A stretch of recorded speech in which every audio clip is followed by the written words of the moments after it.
Blessings. Welcome to Law of One, conscious channeling of LL Research.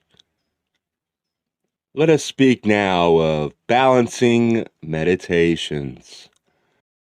To regularize and ritualize this important discipline, a balancing meditation is suggested, to be done in the evening of the day, when the catalyst has been experienced and the responses can be noted and evaluated. This nightly meditation balances the recommended daily silent meditation of the morning and is mentioned often by entities of the Confederation. Each is familiar already with the basic principles of working with the day's experiences in such a way as to balance these experiences. But we would mention at this time that this is a technique which is very useful for consistent and constant realignment of the self in the direction which the seeker perceives to hold more and more of truth. That technique is to, within the meditation, allow the mind to riffle through the day's experiences, searching for those things which have distracted or attracted, repelled or drawn the self during that diurnal period. Those things which are perceived as either positive or negatively oriented then would be brought to the conscious mind and the memory replayed.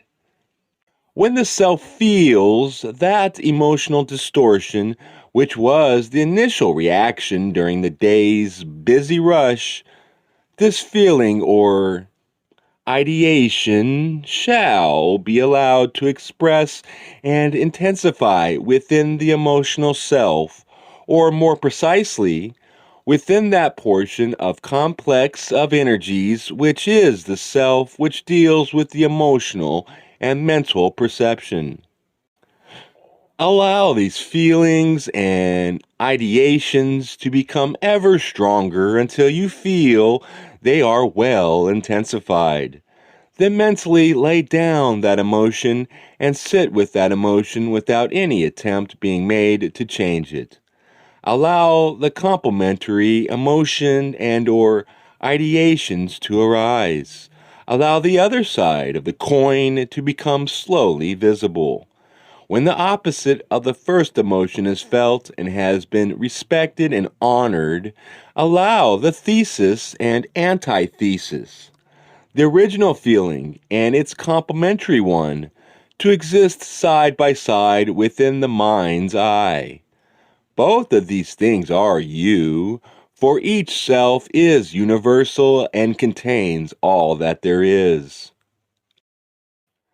If the issue involved is full of anguish and too fresh to work with today, it is time for us to rest and nurture ourselves in silence and peace.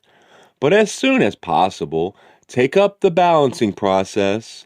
When working with the energy centers, it is best to work with the lower energies first, then work our way up. We can start with our body sensations and work upwards into the mind's responses to catalysts. I am Ra. The questioner may perceive its body complex at this moment. It is experiencing sensations. Most of these sensations, or in this case nearly all of them, are transient and without interest. However, the body is the creature of the mind. Certain sensations carry importance due to the charge or power which is felt by the mind upon the experience of this sensation. For instance, at this space-time nexus, one sensation is carrying a powerful charge and may be examined. This is the sensation of what you call the distortion towards discomfort, due to the cramping position of the body complex during this working. In balancing, you would then explore the sensation. Why is this sensation powerful? Because it was chosen in order that the entity might be of service to others in energizing this contact. Each sensation that leaves the aftertaste of meaning upon the mind, that leaves the taste within the memory shall be examined. One common misconception in doing balancing work is that what we are doing is strengthening or activating the energy centers. While it is a very good thing to strengthen the chakras, activation is not valued in this work as much as the balancing of all the centers. Each energy center has a wide range of rotational speed, or as you might see it more clearly in relation to color, brilliance. The more strongly the will of the entity concentrates upon and refines or purifies each energy center, the more brilliant or rotationally active each energy center will be. It is not necessary for the energy centers to be activated in order. In the case of the self-aware entity, thusly, entities may have extremely brilliant energy centers while being quite unbalanced in their violet ray. Thusly, entities may have extremely brilliant energy centers while being quite unbalanced in their violet ray aspect, due to lack of attention paid to the totality of experience of the entity. The key to balance may then be seen in the unstudied, spontaneous, and honest response of entities towards experiences. Thus, using experience to the utmost, then applying the balancing exercises and achieving the proper attitude for the most purified spectrum of energy center manifestation in violet ray. This is why the brilliance or rotational speed of the energy centers is not considered above the balanced aspect or violet ray manifestation of an entity in regarding harvestability.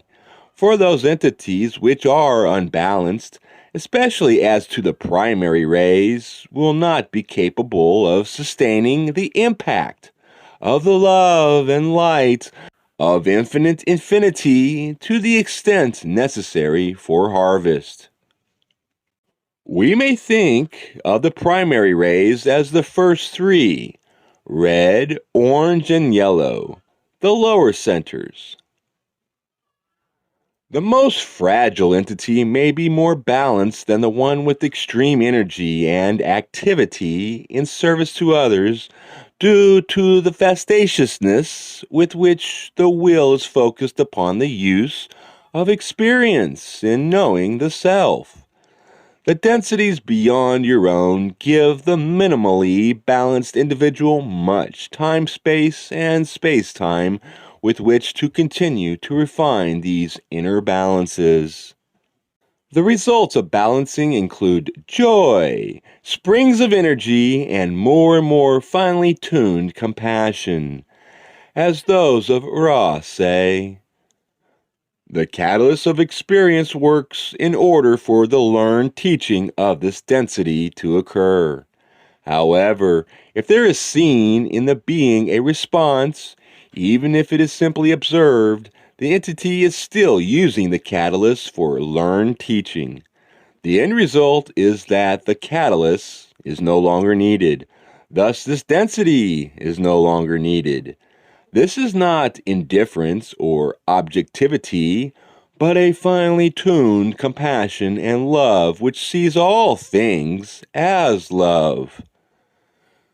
This seeing elicits no response due to catalytic reactions. Thus, the entity is now able to become co-creator of experiential occurrences. This is the truer balance.